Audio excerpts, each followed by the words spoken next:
சாமி எல்லாம் சரிதான், சூப்பராக தான் இருக்குது, உங்கள் நிகழ்ச்சியை பார்க்குறேன், வித்தியாசமாக இருக்குது, சிரிப்பு வருது, ஆச்சரியமாக இருக்குது. ஆனால் நாங்கள்லாம் இப்போ எல்லாம் ஒன்று சேர்ந்து தான் உட்காந்து பார்த்துக்கிட்டு இருக்கோம்.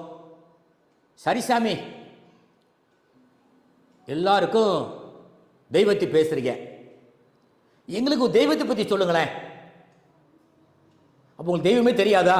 தெரியும் சாமி, இருந்தாலும் நீங்கள் சொன்னால் எங்களுக்கு புரியும் இல்லையா? இதுக்கு நீங்கள் ஜோசியர் நாடி போகணும், என்னதான் பார்க்கணும் கண்டிப்பெல்லாம் கிடையாது. விருப்பம் தான் எங்கிட்டையும் வாங்க. உங்கள் ஜாதகத்தில் கச்சிதி அப்படின்னு ஒரு வார்த்தை இருக்கு. ஹையஸ்ட் டிகிரி எந்த கிரகம் வாங்கியிருக்கோ அந்த கிரகத்தினுடைய தேவதையை நீங்கள் வணங்கி வந்தால் அந்த கிரகத்தினுடைய கிழமையில் நல்லா கேட்டுக்காங்க. இப்போ உங்களுக்கு ஹையஸ்ட் டிகிரி புதன் பகவான்,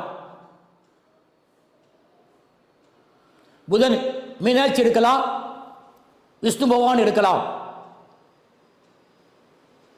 அவரு கடகத்தில் உட்கார்ந்து இருக்காரு.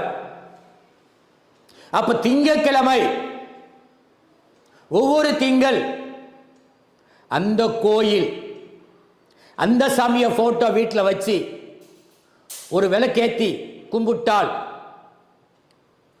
உங்களுடைய அந்த தெய்வம் உங்களுக்கு சப்போர்ட் பண்ணும், உங்களுக்கு உதவி செய்யும்.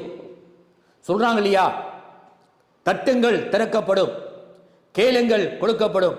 அந்த மாதிரி உங்களுடைய ஹெச்டி கிரகத்தை நீங்கள் கையில் எடுத்தால் நீங்க வாழ்க்கையில ஜெயிக்கலாம். இதுக்கு நீங்க என்னைய பார்க்க வந்தீங்கன்னா உங்க ஜாதகத்தை ஆய்வு பண்ணுவேன். எந்த கிரகம் அதிக பாகை வாங்கியிருக்கோ அந்த கிரகத்துடைய சுவாமி, அந்த சாமி எங்க இருக்காரு, என்ன கிழமை கும்பிடணும், அதுவும் கண்டிப்பாக சொல்றேன். வாருங்கள், கண்டிப்பாக நீங்கள் அறிந்து கொண்டு தெரிந்து கொண்டு நீங்களும் உங்க தெய்வத்தை வழிபட்டால் நீங்களும் ஒரு கோடீஸ்வரன் தான்.